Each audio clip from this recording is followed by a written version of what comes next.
Thanks, Marie, for all these different rules we need to respect for the quality of the webinar.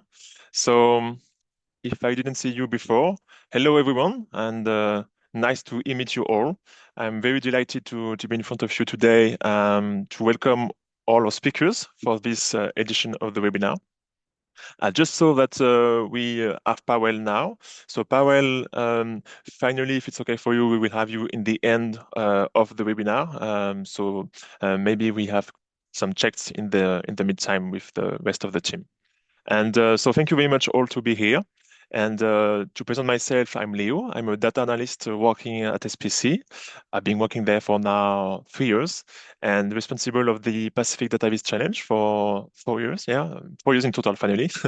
And yeah, it's making progress every year. And instead of having one webinar last year, we have two this year, which is still progress and still, yeah, very interesting speakers for this edition.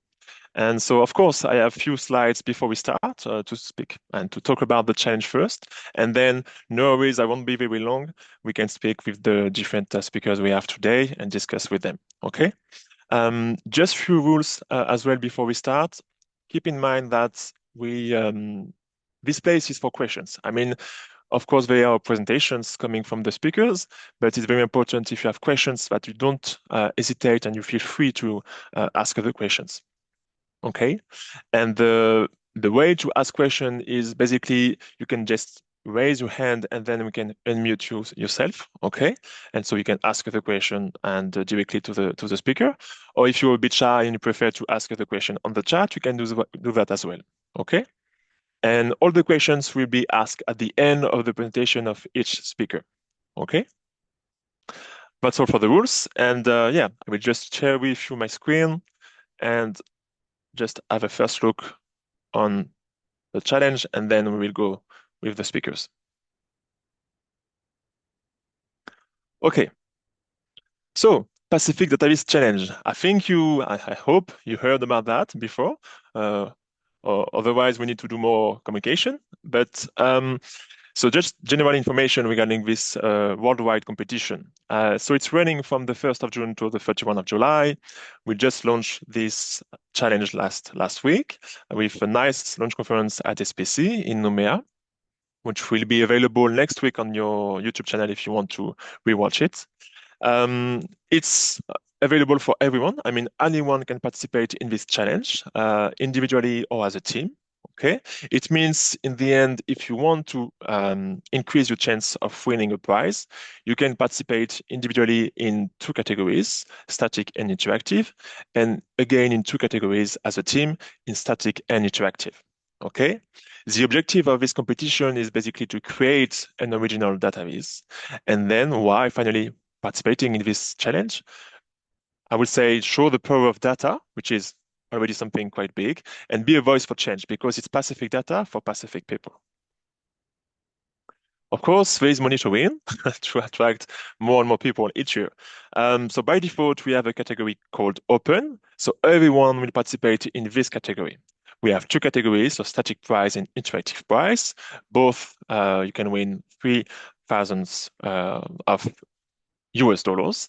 And then we have two dedicated categories to increase and to motivate Pacific communities and or young people in the region. So we have the Pacific category with a static prize, interactive prize, both with 3,000 US dollars, and then Pacific Youth with static prize, $1,500, and same for interactive. Okay, and you could ask me the question, okay, Leo, but am I young? So you are young if you are, I mean, below 25 years old. Okay, so you need to be born after 2000. Okay, and then you can be in Pacific Youth. But yeah, I mean, it's personal. No worries about that. You're all young in this meeting. No worries. Then, why you should participate? There are many reasons, except money. Of course, develop valuable skills. You can learn a lot of things just by participating in this webinar, of course, but just by exploring the data, learning some skills on Dataviz with new tools, etc., etc. You can develop your own resume. Of course, you can boost your profile reputation because if you win a prize, if you participate in this challenge, it's something you should communicate to your network, to your future employers. Then you can connect with experts. As you can notice in this webinar, we have people coming from all around the world and as an expert on their topic. Just one example maybe to share was the last Pacific Prize winner, for instance, took some courses and lessons from the first prize interactive last year. So you can learn from the best. And then it's free to join. There is no cost for joining and big rewards in the end. And something important as well, you can have a real impact using Pacific data with a special theme I will reveal a bit later. So this is the theme for this year, Blue Pacific 2050. So if you need to understand how it works for this theme, it's a long-term vision for peace, security, and prosperity in the Pacific. It strengthens regional unity and a collective Pacific identity. And then we have different focus areas, but biggest one of them are climate change, ocean health, and economic development. Okay, and it's guided by an implementation plan and the 2050 dashboard. So if you want to explore more the theme, all the data sets available are on the website, on the Pacific Dataviz Challenge website. And if you want to understand more the theme, we have a great speech coming from one of our colleagues at SPC, Valérie, who explained the theme in the launch conference, who will be available again on YouTube. But then we will have as well a video coming next week to explain the theme. Okay? So, which data to use? Basically, you just need to use at least one data set we provide on the Dataviz Challenge website. Okay, that's all. Then if you want to participate and use other data sets coming from other data sources, it's possible. The only requirement is that you need to use open data. Okay, it's very important that you use at least one data set from the Pacific data, and then if you want to combine different data sets, one data set, but in open data. Finally, the timeline. So we are already on the, I would say, third step on this 10th of June for us. I mean, in Nouméa, because I know it's still 9th of June for some of you around the world. But so we are on the first webinar with four speakers. And then I will invite you as well to come to the next webinar, which will be on the 26th of June with new speakers, new wonderful speakers. And the applications are closed on the 31st of July. Okay. And finally, we will have a prize ceremony on 18th of September, still at SPC at Nouméa, but you can still join online on Zoom if you want to see all the rewards and the people winning who have won the challenge. So yeah, basically, if you want to be aware about all the things happening regarding this challenge, you can follow us on LinkedIn, Facebook, Instagram, and YouTube. And yeah, follow us on these different social networks. And we have as well a website who I think is quite well explained about how to participate for this edition. And you can use this QR code if you want to go on the website.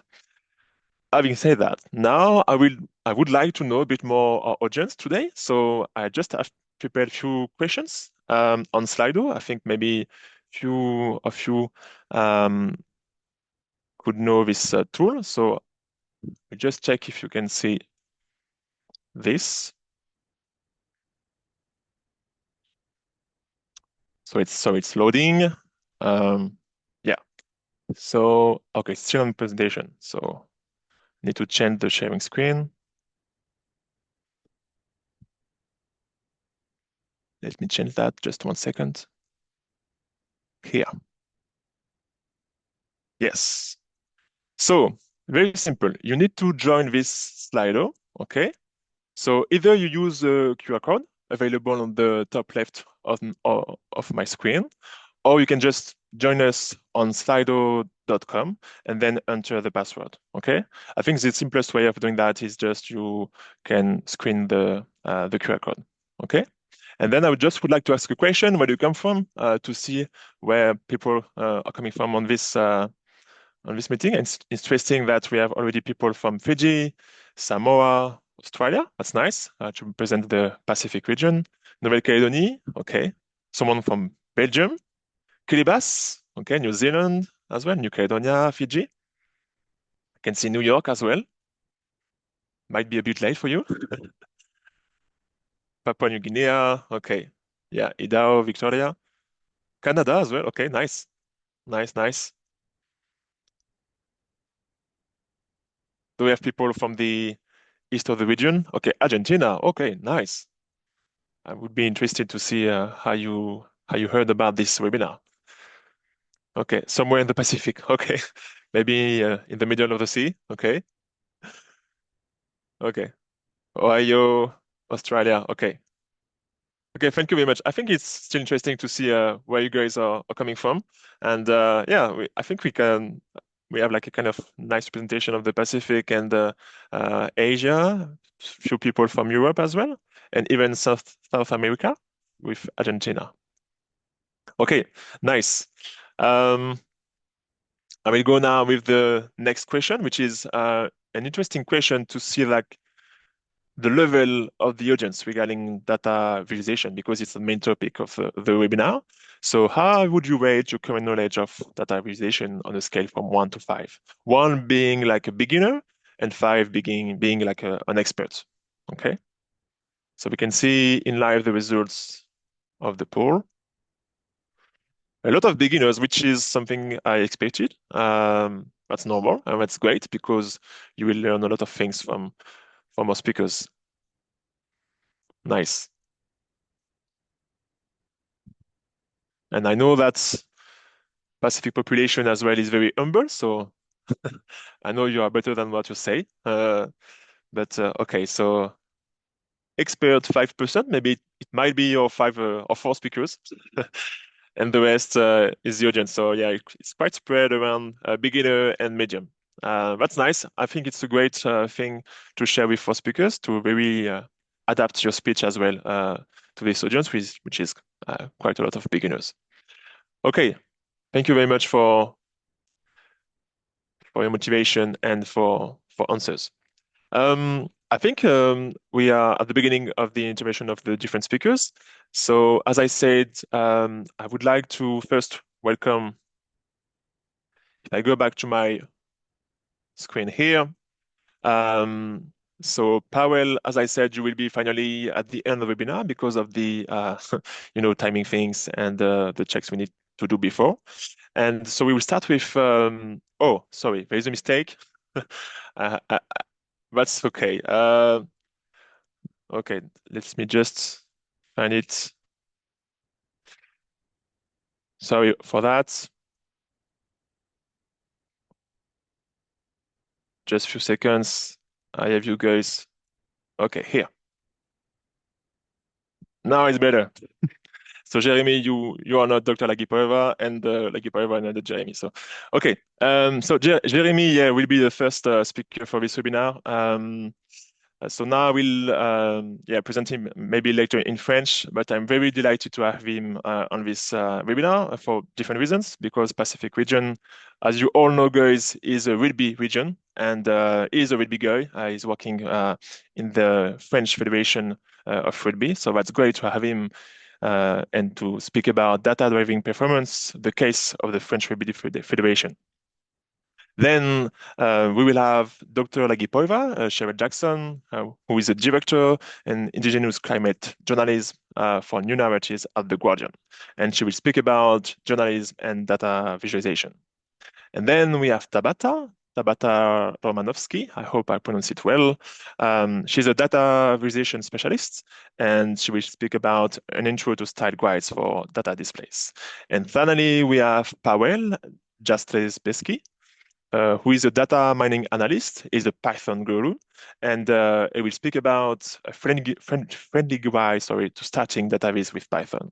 So as you can see, we have like topics with very hands-on, hands-on topic, and then we have different topics more about journalism, data driving performance, etc. So I think we have like a great panel. So thank you all again. And Jérémy, I will let you now the floor, and you can speak in French as I said. No worries about that. Thank you again for your presence. I know it's very late for you, and so yeah, I hope you had some coffee before, and you are ready for your intervention. Thanks.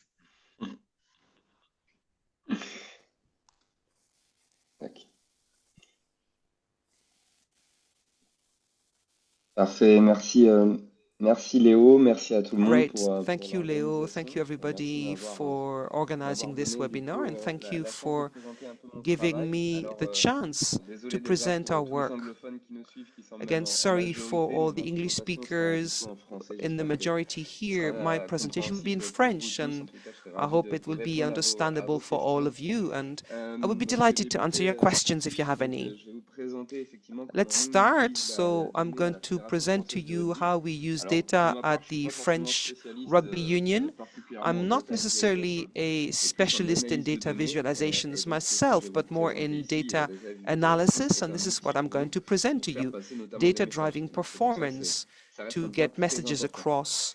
Donc, je fais And partie du this département remains an important thing. d'accompagnement de I'm la part performance of the de la fédération. department Donc, c'est un supporting département qui performance est at composé the de union quatre level. grandes It's made up of thématiques ou quatre four sous-groupes. La big préparation physique, themes or qui est très subgroups: important en rugby, physical l'analyse de la preparation, which performance, is very le important in côté rugby, recherche et développement et the accompagnement performance scientifique et analysis, la partie plus préparation the mentale.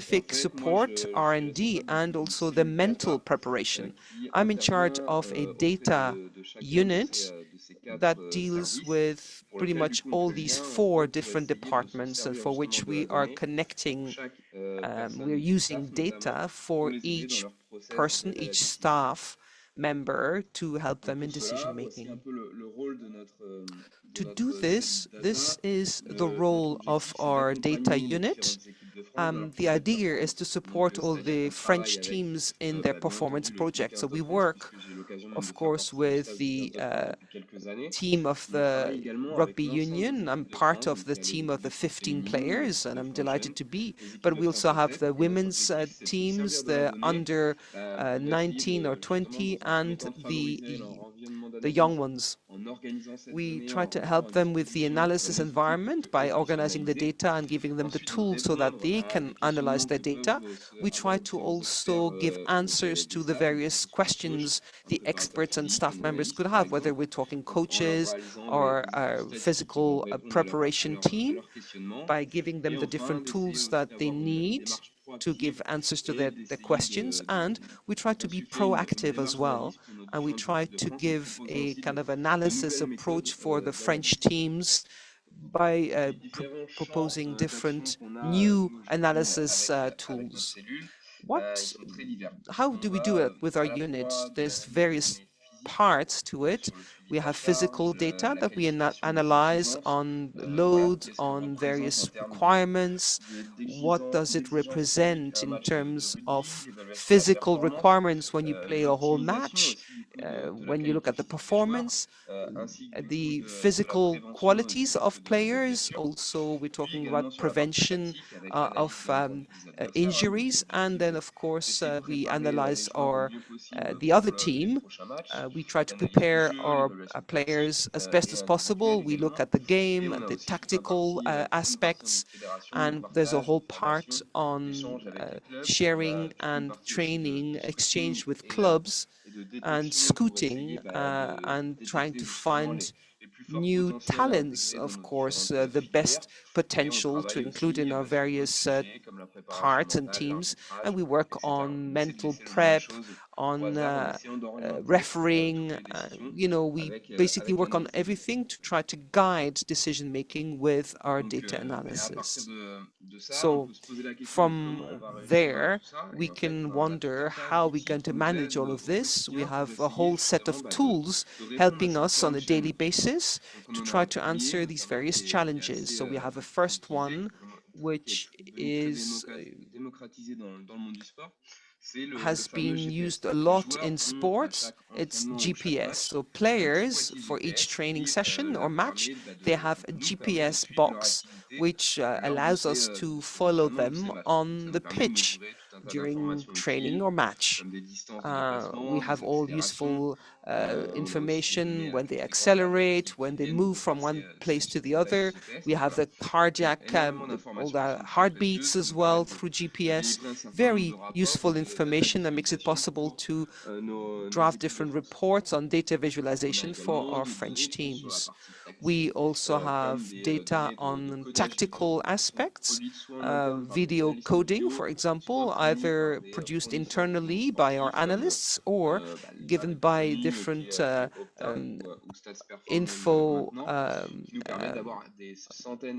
companies like Okta or others. We have thousands of data and information for one single match, and all of this would be aggregated to get useful information. We have a whole lot of technology on top of that, which is very useful, like sensors used in muscle training, various questionnaires to know how well the players are performing, a lot of things. And there's a whole new technology which is integrated to all of this bit by bit. And the two that I presented on the right-hand side of my slide with the connected bowls, we have intelligent bowls with chips in them that makes it possible to have information on how fast they pass the ball and also how they kick and how high they kick the ball and the distances.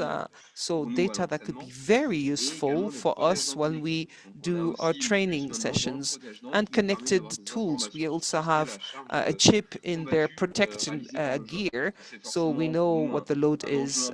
So for us, it's also a big challenge to understand better everything to do with the impact on the head, for example, of the player, to try to modify the prevention of our players and try to make sure that they rest.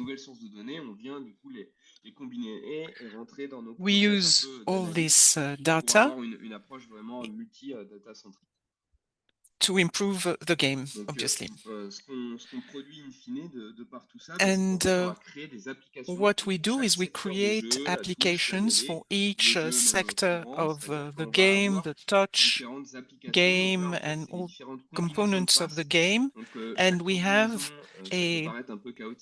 for each combination of passes, we give a name, and we've got this dashboard that we can personalize, and that can be used by coaches.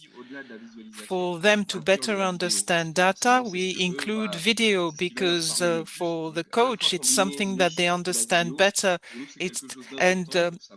Combining both data and videos is very useful. So you can see that way if what happened in the game was just haphazard or if it was something very useful. So that's the reason why we try to combine data and video. One of our purpose is also to summarize information. We have a lot of data,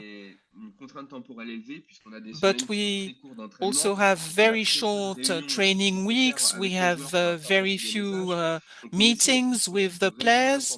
So we try to summarize information as much as possible.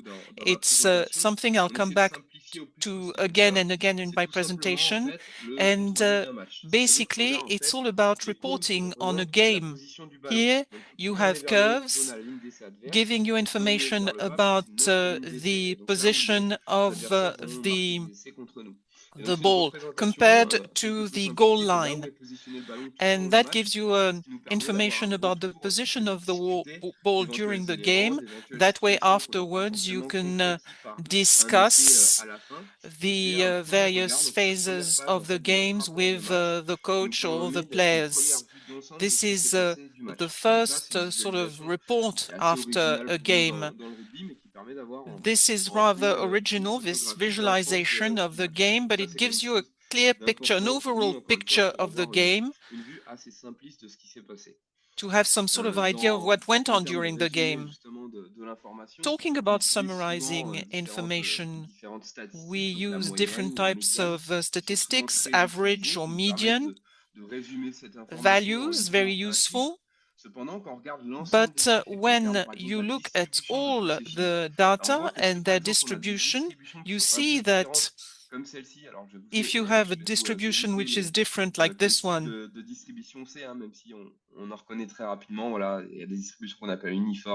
you've got uniform distribution, normal distribution, and so on and so forth. So we look at all the distribution of data to see whether they have the same average value or median value. So it can be confusing because you can have the same average value, the same median value, but for something that was quite different if you look at the distribution. So that's why we try to move away from the indicators of medium and average values and summarize the information better. Hence, the importance of data visualization.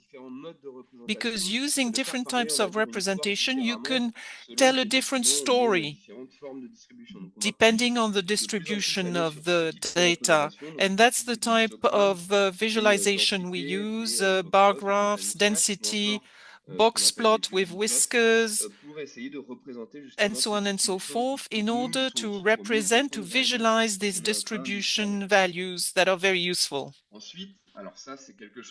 This is something that could look absolutely confusing. Don't worry, it's confusing for us at the beginning, but this represents the kicks, all the kicks during a game against Australia and the French team. Our purpose is to understand the strategy of the opposing team. So if you look at all this information in one go, it's difficult to understand. So we simplify all this with algorithms that we've designed ourselves, and we try to understand what the coach will want to get from all this data, and that allows us to simplify the kicks given by the Australian team. So we can see that based on all this data about kicks given during the game, that's the sort of average you get on the right-hand side. We use algorithms to simplify the data, the original data. So we give very clear and simple information to the players, like this one. This one was about the line breaks of the Welsh team. This is a very important stage of the game, the line breaks. And we use that data with video as well. There's always all other types of data visualizations called either radars or sonars to assess the players. But we don't use that much, because looking at both of these pictures, you would think that one is better than the other. But actually, it's the two interpretations of the same result, because the eye will focus on the surface area and not the length. So that could be a source of mistake in interpreting results. So we don't use it that much. What we use is something we call pizza plots, where we don't represent just a segment, but an whole area. That enables us to assess our players, to find their strengths or their weaknesses. There's another type of visualization. This is rather more complex. We've developed a model to obtain values about the likelihood of scoring or the risk of being beaten by our opponents based on your position in the field. This is really useful to develop a strategy, but it's very difficult for a player to understand, obviously. So we simplify this.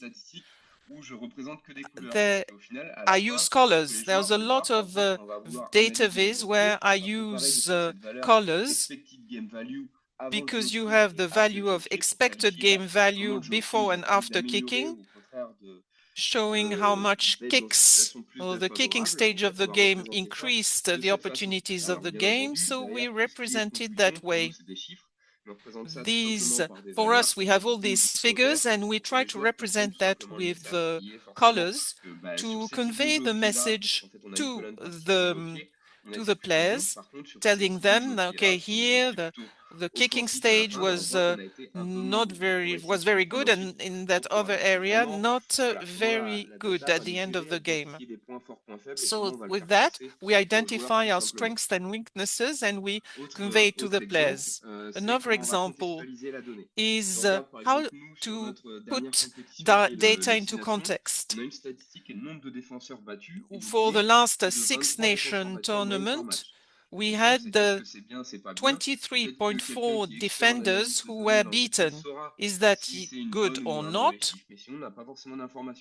But you need to have the context. So the context about that is the ranking. We finished third out of 6, which is not that great, but it's average. But if you look at the previous year, our performance was rather better, with 26.4 defenders beaten. And then we analyze it by phases of the game, because obviously if you don't have the ball, you don't have any defender to beat. So we try to obtain more specific and precise statistics by looking at the parts of the fields that are really important for the strategy, the last 50 meters. And all this information is useful to analyze the performance. Let me finish by giving you some advice. I'm not an expert in data visualization, but when it comes to the sporting world, we need to go quickly to convey our message. You need to adapt yourself to your audience.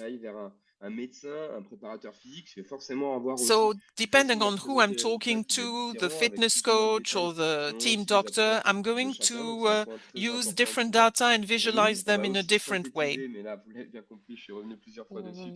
I've mentioned it before. We try to summarize useful information. It's also important to choose the proper visualization according to the data you want to represent. It's also important to highlight the aspects of the data that are important with colors and so on and so forth. And then you need to replace the data in its context for your audience to understand what you want to convey. Thank you very much for your attention, and I'll be pleased to answer any question you may have. Je vais maintenant parler en français. Thank you very Pour les much, questions qui vont être Jérémy. destinées, je pense que ça sera plus simple. I'm going to Honnêtement, speak French merci now. encore. J'ai adoré ta So présentation. thank you very much. Moi-même I étant un loved fan de your sport, j'aime presentation beaucoup aussi le because I'm rugby. a sports Donc, je fan. I trouve très love intéressant de rugby. voir en fait It's l'importance des always données fascinating derrière to ce see sport. how data Comme j'ai pu le play dire, c'est a vrai que la région du Pacifique est massive part clairement une région du in rugby, that notamment en Calédonie, on a plusieurs game. Français Yeah, rugby qui jouent aussi en équipe de is a France major maintenant. sport in Donc the merci beaucoup Pacific. There are pour cette people, analyse qui était, players je pense, from très intéressante, New notamment pour de Caledonia nombreux playing in fans the French dans national ce team. webinaire. So I'm sure Alors, that je rappelle les this règles pour les questions. Vous pouvez simplement poser des questions directement sur le presentation has chat, been really si vous le interesting. souhaitez, So if you want ou to alors ask vous adresser question, you can use directement à the Jérémy, chat, si or vous you êtes moins can timide, ask pour lui poser votre your question en direct. question to Jérémy D'accord? directly. You can take the floor. So Moi, je either vais commencer through par the une chat question, or through parce the que floor. faut I'm ouvrir going le bal. to get the ball Je voulais te rolling. demander And si on with the essaie following d'analyser question, tes données tous les Jérémy, jours, en tout cas if you pour try le to sélectionneur d'équipe de analyze France Fabien Galtier, quelles sont the les données que data lui, on il a regarde le day-to-day plus? Quelles basis, sont les I'm données qui thinking of l'intéressent le plus Fabien parmi toutes les données Galtier, que tu as who pu is the coach partager? of the French national team. What sort of data is Alors, he tu es interested in? mute, on ne t'entend plus, Jérémy. Oh, we can't hear you. Unmute yourself, please. Yes. Well, he's not really interested in individual data. He likes to look at collective data, especially the data related to our opponents. When preparing a game, he's trying to analyze the type of strategies used by the opposing team. On an individual basis, we are lucky to have some of the best players in the world, so we know these players very well. We don't need that much data, but maybe you would use the data to analyze some very specific issues. So what is really interested in the national coach is the collective data related to either the opposing team or the national team. Comme une dernière.